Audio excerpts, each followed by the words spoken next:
कर्नाटकचे हे जे प्रियांक खरगे आहेत हे प्रसिद्धीकरता असल्या गोष्टी करत असतात.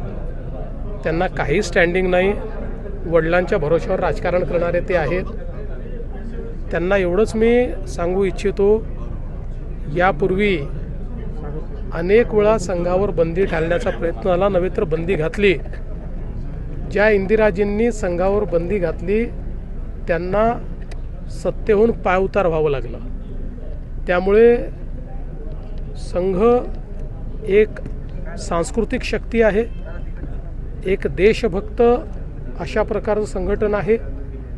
राष्ट्रीय विचाराने प्रेरित, मूल्याधिष्ठित अशा प्रकारच्या मानव निर्मितीचं कार्य संघ करतं.